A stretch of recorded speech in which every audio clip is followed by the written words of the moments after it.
Hi friends, welcome back to our channel Beginner Aari Work.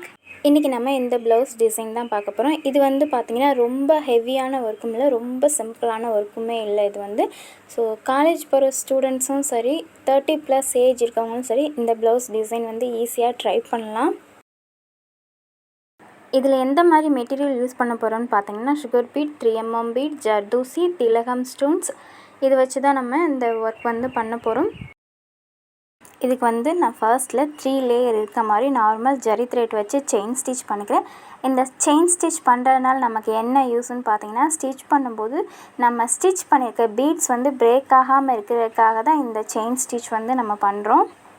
Beads வந்து stitch பண்ணுறதுக்கு வந்து பார்த்திங்கன்னா, அந்த ப்ளவுஸ் கலர்லேயே நான் ஷிவிங் மிஷின் த்ரெட் வந்து எடுத்திருக்கேன். நீங்கள் சுகர் பீட் ஸ்டிச் பண்ணுறப்ப பார்த்தீங்கன்னா 2 பீடுக்கு ஒருக்கா ஒரு ஸ்டிச் கொடுங்க போதும். 4-5 பீடு வச்சு ஸ்டிச் பண்ணாதீங்க. 4-5 பீடு வச்சு நீங்கள் ஸ்டிச் பண்ணிங்கன்னா உங்களுக்கு அந்த லைன் வந்து கரெக்டாக கிடைக்காது. சுகர் பீட் லைன் முடிச்சதுக்கப்புறம் வந்து பார்த்தீங்கன்னா ஒரு 3mm பீட், ஒரு சுகர் பீட் இருக்கிற மாதிரி எடுத்திருக்கேன். நீங்கள் இந்த ஃபர்ஸ்ட்டில் நம்ம அந்த நெக்கில் பண்ணுற லைன் உங்களுக்கு பட்டையாக வேணுன்னா நீங்கள் ஸ்டோன் செயின் யூஸ் பண்ணிக்கலாம். அப்படி இல்லாட்டினா த்ரெட் லோடிங் கூட பண்ணிக்கலாம். அவங்க வந்து சிம்பிளாக கேட்டிருந்தாங்க அந்த நெக் லைனில் வந்து. அதனால் நான் வந்து ஒரு 3mm பீட், ஒரு சுகர் பீட் இருக்க மாதிரி வச்சு நான் ஸ்டிச் பண்ணிக்கிறேன். இந்த லைன் முடிச்சதுக்கப்புறம் வந்து பார்த்திங்கன்னா நான் மறுபடியும் சுகர் பீட் லைன் வந்து கொடுத்துக்கிறேன். இந்த 3 லைனோட நமக்கு ஃபுல்லாக நெக் லைன் முடிஞ்சிடும். இதுக்கப்புறமா நான் என்ன பண்ண போகிறோம் பார்த்திங்கன்னா, திலகம் ஸ்டோன் வச்சு அதை சுற்றியும் தான் ஒர்க் பண்ண போகிறேன். இது மாதிரி ஒர்க் பண்ணும்போது நமக்கு இன்னும் நல்ல பட்டையாக கிடைக்கும். உங்களுக்கு இந்த லைன் பட்டையாக வேணுன்னா நீங்கள் இன்னும் கூட ஆட் பண்ணிக்கலாம். நான் சொன்ன மாதிரி ஸ்டோன் செயின், அப்புறம் வந்து த்ரெட் லோடிங், அப்படி இல்லாட்டினா 3mm பீட் லைன் கூட நீங்கள் கொடுத்துக்கலாம். இதுக்கப்புறமா நம்ம திலகம் ஸ்டோன் தான் ஒட்ட போகிறோம். இதுக்கு வந்து பார்த்திங்கன்னா 1 இன்ச் அகலம் இருக்கிற மாதிரியும், கேப் வந்து எவ்வளோ இருக்குன்னு பார்த்தீங்கன்னா அந்த 1 இன்ச்சுக்கு ஒரு பாயிண்ட் கம்மியாக இருக்கிற மாதிரி நான் எடுத்திருக்கேன். உங்களுக்கு எந்த அளவுக்கு கேப் வேணுன்றதை பார்த்து நீங்கள் எடுத்துக்கோங்க. இது கொஞ்சம் பிக் சைஸ் திலகம் ஸ்டோன். அதே மாதிரி பிகினர்ஸ்க்கான ஒரு டிப் என்னன்னு வந்து பார்த்தீங்கன்னா, எப்போதுமே நீங்கள் ஸ்டோன் ஒட்டுறீங்கன்னா அந்த ஸ்டோனோட டிசைனுக்கு ஏற்ற மாதிரி நீங்கள் கம் வச்சு அப்ளை பண்ணிவிட்டு அப்புறமா நீங்கள் அந்த ஸ்டோனை ஒட்டுங்க. இது மாதிரி ஒட்டுறதுனால உங்களுக்கு அந்த ஸ்டோன் வந்து நல்லா க்ரிப்பாக நின்றுக்கும். இது வந்து பார்த்திங்கன்னா ஸ்டிச்சு டைப்பில் இருக்கக்கூடிய ஸ்டோன் தான். இந்த கம்மில் நான் லைட்டாக தான் வச்சுருக்கேன். ஏன்னா நான் இதை வந்து ஸ்டிச் பண்ணிடுவேன். ஸோ நான் ஸ்டிச் பண்ணும்போது நகலாமல் இருக்கணுன்றதுக்காக தான் நான் லைட்டாக கம் வச்சுட்டு அதுக்கு மேலே அந்த திலகம் ஸ்டோன் வந்து நான் வச்சுருக்கேன். நீங்கள் கம் மட்டும் வச்சுட்டு அதை சுற்றி நீங்கள் ஸ்டிச் பண்ணுறீங்க. நல்லா கம் வச்சுட்டு மேலே நல்லா ப்ரெஸ் பண்ணி விட்டுக்கோங்க. அப்போ தான் ஈவனாக எல்லா இடத்துலையும் கம் இருக்கும். அந்த ஸ்டோனும் நம்ம ஸ்டிச் பண்ணி முடிச்சதுக்கப்புறம் விழுகாமல் இருக்கும். பிகினர்ஸ்க்கான இன்னொரு டிப் என்னன்னு வந்து பார்த்திங்கன்னா, இது மாதிரி நம்ம ஸ்டோன் ஒட்டிட்டு நம்ம ஒர்க் பண்ணுற மாதிரி இருக்குன்னா, நீங்கள் என்ன பண்ணுறீங்கன்னா பாதி இது நீங்கள் ஒட்டிட்டு நீங்கள் ஸ்டிச் பண்ணிகிட்டு இருக்கும்போது இன்னொரு பாதியை நீங்கள் வந்து ஒட்டிடுங்க. ஏன்னா நீங்கள் அங்கே ஸ்டிச் பண்ணி வரதுக்குள்ளே இந்த பக்கம் காஞ்சிடும். நமக்கு டைமும் நல்லா சேவ் ஆகும். திலகம் ஸ்டோனை சுற்றி நான் பீட் வந்து ஸ்டிச் பண்ணுறதுக்கு முன்னாடி வந்து பார்த்திங்கன்னா அந்த திலகம் ஸ்டோனில் ஹோல் இருக்கும். அது வழியாக த்ரெட் எடுத்து நான் வந்து அந்த திலகம் ஸ்டோனுக்குன்னு தனியாக ஸ்டிச் பண்ணி நான் என்ஆட் பண்ணிப்பேன். திலகம் ஸ்டோனை ஸ்டிச் பண்ணி முடிச்சதுக்கப்புறம் வந்து பார்த்திங்கன்னா அந்த திலகம் ஸ்டோனை சுற்றி ஒர்க் பண்ணுறதுக்கு வந்து பார்த்திங்கன்னா நான் 2mm சுகர் பீட் வந்து எடுத்திருக்கேன். எதுக்காக 2mm பீட் எடுத்திருக்கேன்னு வந்து பார்த்திங்கன்னா எல்லாமே ஒரே ஈவனாக இருக்கும். அதனால தான் அந்த பீடு வந்து நான் எடுத்திருக்கேன். நீங்கள் வேணால் சுகர் பீட் வச்சு கூட ஸ்டிச் பண்ணலாம். அப்படி இல்லாட்டினா ஸ்டோன் செயின் வச்சு கூட நீங்கள் ஸ்டிச் பண்ணலாம். நான் ஒர்க் பண்ணிகிட்டு இருக்கிறது வந்து பார்த்திங்கன்னா புது நீடில். ஸோ அதனால் த்ரெட்டு வந்து அடிக்கடி கட் ஆகிடுது. ஏன்னா நீடில் வந்து நம்ம கைக்கு வணங்காமல் இருக்கும். அது இல்லாமல் லைட்டாக அந்த அயன் நீடில்ன்றதுனால கொஞ்சம் சொரன்னு இருக்கும். அதனால த்ரெட்டில் வந்து நீடில் போய் வரதுனால த்ரெட்டு வந்து அடிக்கடி கட் ஆகிடுது. அடிக்கடி என்ஆட் பண்ணுற மாதிரி இருக்குது. இதனால் ஒர்க் வந்து என்னால் ஃபாஸ்ட்டாக பண்ண முடியல, ரொம்ப லேட் ஆகுது. பிகினர்ஸ் வந்து புது நீடிலில் ஒர்க் பண்ணுறீங்கன்னா பார்த்து ஹேண்டில் பண்ணுங்கள். எதனாலன்னு பார்த்தீங்கன்னா த்ரெட்டு அறுந்து போயிடுது. அதனால தான்.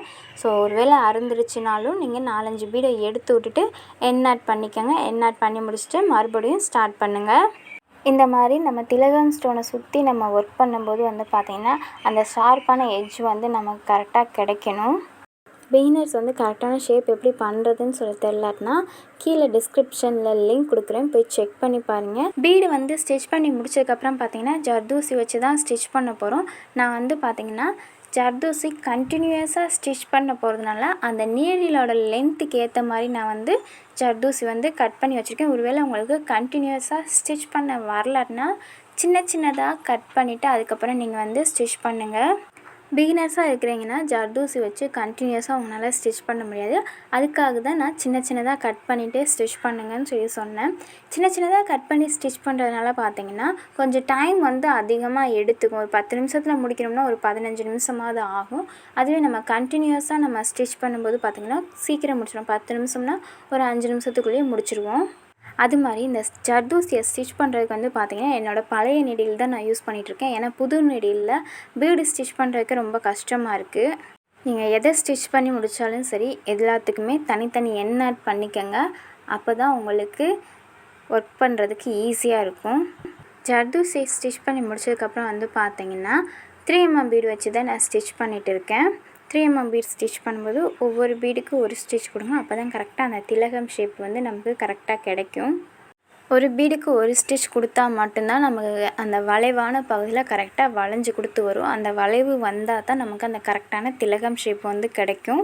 அதனால ஒவ்வொரு பீடுக்கு ஒரு ஸ்டிச் கொடுங்க. அப்போ தான் நம்ம அந்த திலகம் ஷேப் முடித்ததுக்கப்புறமா அந்த ஷேப் வந்து அழகாக தெரியும் நமக்கு. இது மாதிரி சின்ன சின்னதை கூட நீங்கள் கரெக்டாக ஃபாலோ பண்ணிங்கன்னா மட்டும்தான் உங்களால் அந்த ப்ளவுஸை நீட்டாகவும் ஃபினிஷிங்காகவும் உங்களால் முடிக்க முடியும். ஏனோ தானோன்னு சொல்லி செஞ்சுட்டு போனோம்னா அந்த ஒர்க் வந்து நமக்கு நீட்டாக கிடைக்காது. யூடியூப் பார்த்து ஆரி கற்றுக்கிறவங்களுக்காக நம்ம சேனலில் பார்த்தீங்கன்னா ஆரி கிளாஸுக்குன்னு தனியாக ஒரு ப்ளேலிஸ்ட் க்ரியேட் பண்ணிட்டு ஒவ்வொரு ஸ்டிச்சஸ் பார்த்தினா ஃபுல் டுட்டோரியல் வீடியோ அப்லோட் பண்ணிவிட்டு வந்துட்ருக்கோம். போய் செக் பண்ணி பாருங்கள். யூஸ்ஃபுல்லாக இருக்குன்னா நம்ம சேனலை சப்ஸ்கிரைப் பண்ணிட்டு பக்கத்தில் இருக்கக்கூடிய பெல் ஐக்கானையும் கிளிக் பண்ணிக்கோங்க. அப்போ தான் நான் வீடியோ போட்டது உங்களுக்கு உடனே நோட்டிஃபிகேஷன் கிடைக்கும். உங்கள் ஃப்ரெண்ட்ஸ் யாருக்கா இந்த வீடியோ யூஸ்ஃபுல்லாக இருக்குன்னா அவங்களுக்கு ஷேர் பண்ணுங்கள். ஜர்தூசி ஸ்டிச் பண்ணிகிட்டு இருக்கும்போது பார்த்தீங்கன்னா என்னோடய நீடில் உடஞ்சிருச்சு. இருந்த ஒரு நீடிலும் அதாவது பழைய நீடில் உடஞ்சி போச்சு. புது நீடிலில் தான் நான் ஒர்க் பண்ணி ஆகணும். பீடு ஒர்க் பண்ணுறதுக்கே அவ்வளோ கஷ்டமாக இருக்குது. புது நீடிலில் எப்படி ஒர்க் பண்ண போகிறேன்னு தெரில. இதுக்கப்புறம் 3 ப்ளவுஸ் ஆர்டர் வேறு இருக்குது. புது நீடில் வச்சு நான் எப்படி பண்ண போகிறேன்னு தெரில. ஏற்கனவே லேட்டாகுது பீடு ஸ்டிச் பண்ணுறதுக்கேவும். இருந்த ஒரு பழைய நீடில் உடஞ்சி போச்சு. இதுக்கப்புறமா வந்து பார்த்திங்கன்னா நான் புது நீடில் வச்சு தான் ஸ்டிச் பண்ணேன். அப்படி ஸ்டிச் பண்ணும்போது பார்த்திங்கன்னா எனக்கு த்ரெட்டு வந்து அடிக்கடி கட் ஆகிட்டே இருந்துச்சு. நான் அது வீடியோ எடுக்கலை. அதனால பார்த்திங்கன்னா நான் வந்து த்ரெட்டை வந்து சேஞ்ச் பண்ணிட்டேன். தைக்கிற நூலுக்கு பதிலாக நம்ம நரம்பு யூஸ் பண்ணுவோம் பார்த்திங்களா, அது வச்சு தான் நான் ஸ்டிச் பண்ணேன். அது வச்சு நான் ஸ்டிச் பண்ணும்போது பார்த்திங்கன்னா ஜர்தூசி ஒர்க் பண்ணுறதுக்கு நல்லா ஈஸியாக இருந்துச்சு. தைக்கிற நூலில் ஜர்தூசி எனக்கு ஸ்டிச் பண்ண வர மாட்டேங்குதுன்றவங்க வந்து நரம்பு வச்சு ஸ்டிச் பண்ணி பாருங்கள். நல்லா ஈஸியாக இருக்குது ஸ்டிச் பண்ணுறதுக்கு. பிகினர்ஸ்க்கு இது நல்லா யூஸ்ஃபுல்லாக இருக்கும். இந்த ஒர்க் ஃபுல்லாக முடிச்சதுக்கப்புறம் மேலேயும் கீழேயும் நமக்கு கொஞ்சம் கேப் இருக்கும். அதை ஃபில் பண்ணுறதுக்காக நான் கம் வச்சுட்டு கீழே வந்து ரவுண்டு குந்தன் ஸ்டோனும் மேலே வந்து திலகம் ஷேப்பில் இருக்கக்கூடிய குந்தன் ஸ்டோனும் நான் வந்து வச்சுக்கிறேன். இது ஃபுல்லாக நீங்கள் ரவுண்டும் கூட வச்சுக்கலாம். அப்படி இல்லாட்டினா திலகமும் வச்சுக்கலாம். நான் ரெண்டுமே இருக்கட்டும்ன்றதுக்காக ரெண்டும் சேர்ந்து வச்சுருக்கேன். நீங்கள் நரம்பில் எண் ஆட் பண்ணும்போது டைட்டாக நிற்கலாட்டினா இது மாதிரி ட்ரை பண்ணி பாருங்கள். நல்லா டைட்டாக எண் ஆட் வந்து நின்றுக்கும். புட்டா ஸ்டிச் பண்ணுறதுக்கு வந்து பார்த்திங்கன்னா நான் சுகர் பீடு வந்து எடுத்திருக்கேன்.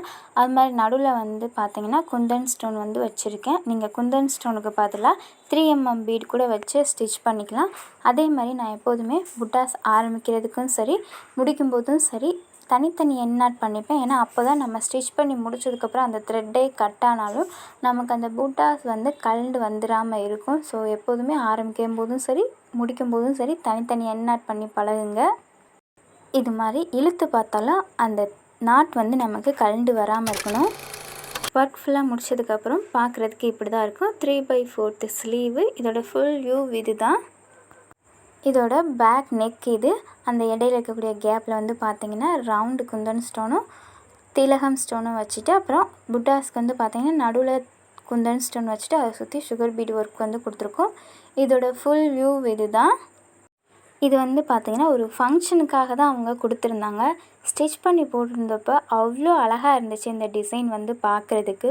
ஸோ எந்த ஏஜ் பர்சனுமே இதை வந்து வேர் பண்ணலாம். எனக்கு வந்து சிம்பிளாக இருக்கணும் ஆனால் பார்க்குறதுக்கு வந்து கிராண்டாக இருக்கிற மாதிரி இருக்கணும்னு நினைக்கிறவங்க வந்து இந்த மாதிரி டிசைன் வந்து ட்ரை பண்ணுங்கள். இந்த வீடியோ உங்களுக்கு யூஸ்ஃபுல்லாக இருக்குன்னு நினைக்கிறேன். வீடியோ பிடிச்சிருந்துச்சுன்னா லைக் பண்ணிக்கோங்க. அப்புறம் உங்கள் ஃப்ரெண்ட்ஸ் யாருக்காவது இந்த டிசைன் போட்டால் நல்லா இருக்குன்னு நினச்சிங்கன்னா அவங்களுக்கு ஷேர் பண்ணுங்கள்.